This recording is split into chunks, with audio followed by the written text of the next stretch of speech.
Good morning, gentlemen. A very impromptu video here because I've read something that has, lack for a better word, irritated me. And I just want to clarify this particular point because I can only suppose that this particular post was written by somebody who has just discovered SR, sexual transmutation, and has essentially made it their deity.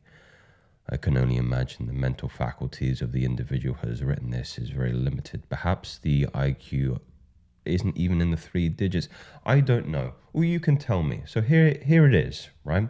And I use these particular words specifically when referring to how people can make this particular practice a dogma, an ideology, another attachment. Another attachment. So here it is.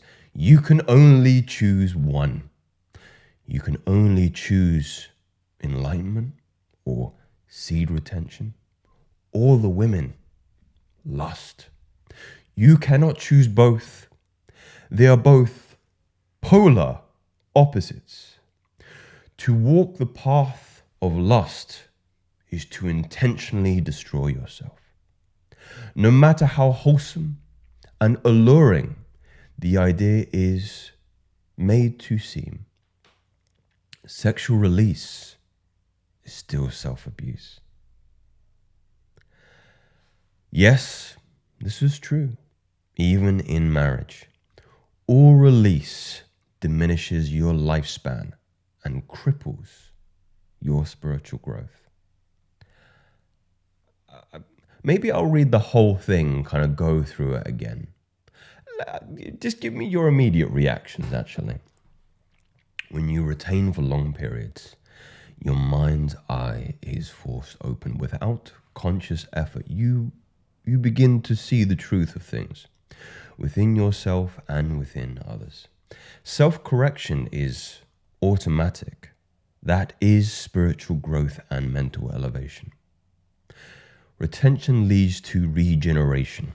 As your cravings for natural foods increase, old injuries and scars begin to fade.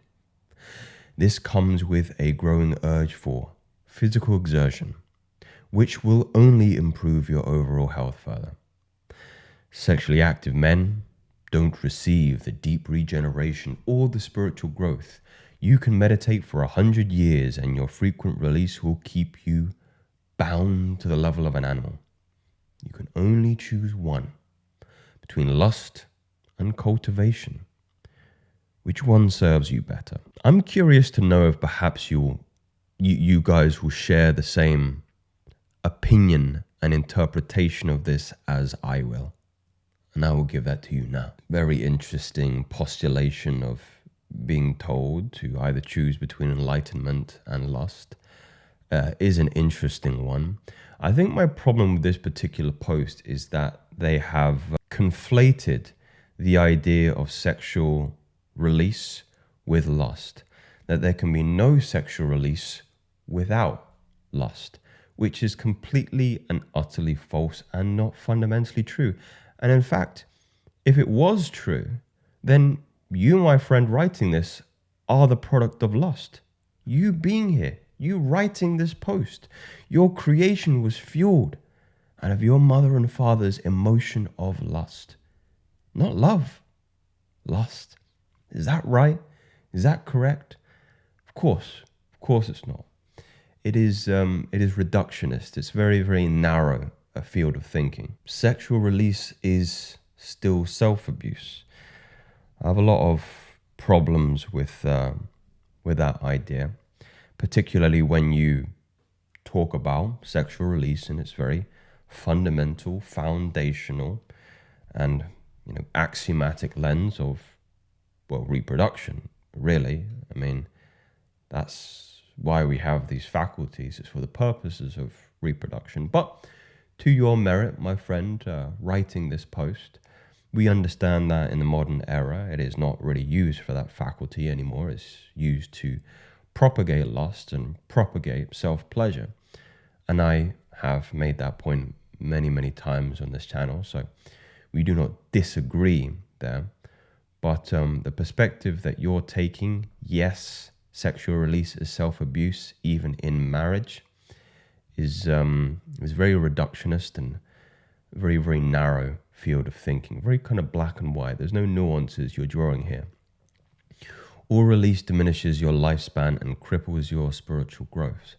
Well, it depends on the energy that is propagating and is the catalyst for the actions that you are taking. And this is the key foundational knowledge that this individual obviously doesn't have at this stage. But if I can be anything and kind of push you in the direction in which you can gain that knowledge, is that all action is energized and fueled by the emotion that it is done in, right? So I'll give you an example. There is a difference between somebody who takes another life in premeditation and an individual who takes another life in reaction or in self-defense. I'm sure you will all agree.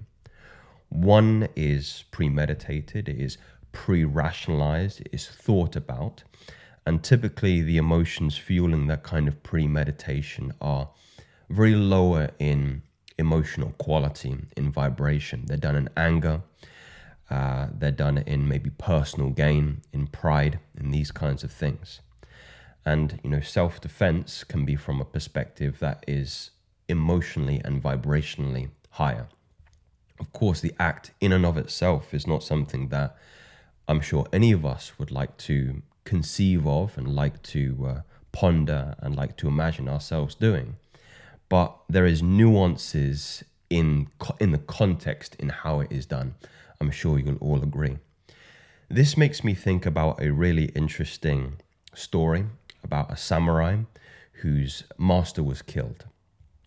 And the samurai goes looking for the killer of his master to avenge him, right? So his heart is completely consumed by vengeance, by anger, right?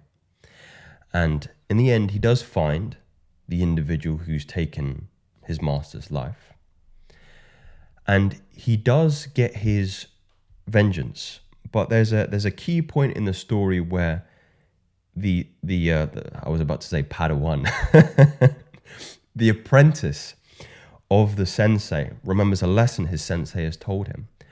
And he was basically saying that when you are taking another life, when you take your katana and you go through another human being, there is a difference between taking that strike in anger, in envy, and keeping your mind still, one-pointed, and almost acting as a sense of karma. You're almost acting as if God is moving through you. And I need to make a point. I'm not saying God is telling you to take another life, but you are not consumed and poisoned by your own lower emotional vibrancy in that way. So he's saying, keep your mind still, be present, be patient, and just kind of follow that natural karmic energy and flow of the universe. It's like when you see a lion knocking down a gazelle and eating the gazelle. Of course, there is a part of you who maybe is more emotionally inclined to the gazelle going, oh, what a horrible thing. But there's another more rational part of you, a more, let's say, holistic understanding that lion isn't evil. It's not an evil lion, right? It's not a morally compromised lion. The lion is just doing what lions do. They eat and they kill. But it's not an evil lion. It's just the laws of nature, the laws of reality. And in that way, comparatively to the first story, you're just trying to move with the laws of nature, but not have your own personal, emotional, lower vibrancy taking over. I hope I'm really explaining this point well, because this is critical to understand when referring to this initial post here, is that the intention in which you do something is so important. It is critical to spiritual evolution. And if you take a reductionist argument like that in saying that an action in and of itself, without any context, without any nuance, without any detail, without any intention, is collectively the same, is axiomatically incorrect. So the point I even made when I kind of prefaced this little, I suppose, lecture slash rant is this idea that you can have sexual release with the intention of love, with the intention of love. And I do concede that most sexual release is fueled by lust, through craving, through desire.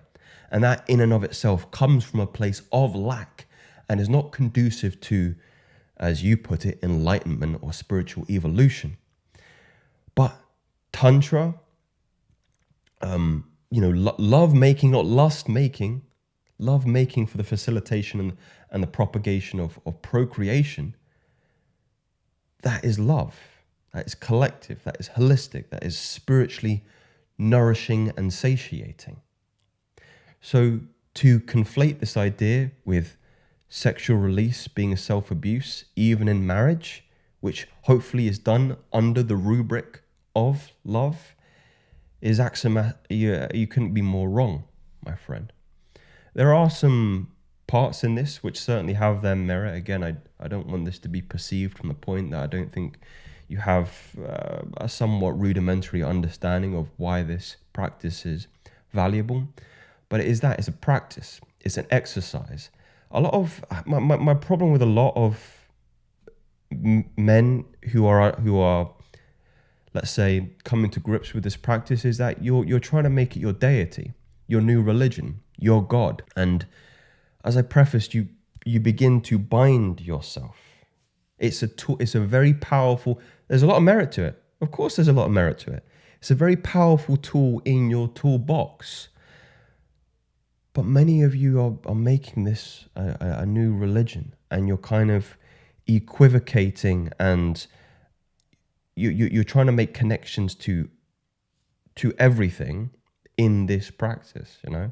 People go, oh, I'm not doing very well in my life. They go, oh, you on SR? You're not on SR? Or I'm not doing well with women. Are you on SR? I'm not getting my gains in the gym. SR? We can't. You see how ridiculous, this particular argument is. I mean, even this point, you can meditate. Meditation is useless without SR. You're just an animal. Come on. It's a ridiculous statement. Absolutely ridiculous statement. There is not this black and white choice between. Now, I understand the point that you're making about lust here, right? Because lust in and of itself is a lower negative emotion. But the problem is you're making the connection with all sexual release being lustful, which is just it's just not true. Yeah. Fasting is a good tool in your toolbox. Exercise is a good tool in your toolbox. But if you train every single day for the rest of your life as hard as you do now, you'll be burnt out. You need to have a rest day. If you fast forever, you'll starve and you'll die. Yeah.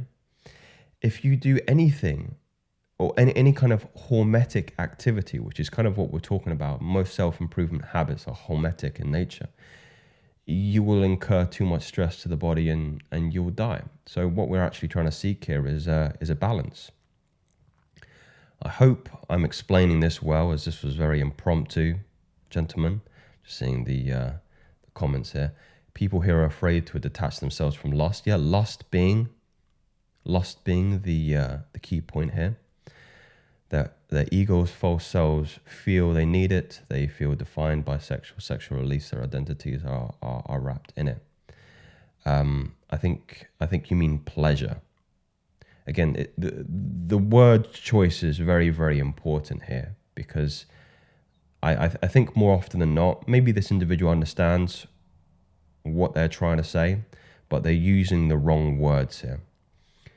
Agree 100%, and to the good people who say, but that's only natural, I will point out to watch the myriads of other animal species after reproduction miserably succumb or are left debilitated in a catatonic state afterwards, but it's only natural. This is going to be too long to read. Funny how the strict ones seem so strong, but they snap like a twig. The flexible ones withstand the storms. There are things that you should seek to become flexible with. Seed retention is not one of them. Okay, so he doesn't understand. Either you practice it or you don't. You're either elevating yourself spiritually or you're abusing yourself. There is no in between. So yeah, this individual is IQ hasn't reached 3 digits yet. Of course, there's going to be nuances in this, and the intention in which you do an action is absolutely everything in regards to spiritual development. This individual has obviously just found this practice is starting to articulate a new identity around it. But again, this is this individual's dharma, karma at the moment. They will learn, they will grow. There is going to be some details that they have to be aware of. I'm interested to get your guys' thoughts on this, because again, if you've been following me for a while, hopefully you've kind of gone on this journey where I can maybe see that I don't think I was ever this dogmatic. I like to think so, but let me know what you guys. I'm really curious to get your guys' interpretations of this particular post here. Are these theories? Are these facts? I don't know. You let me know. Speak soon.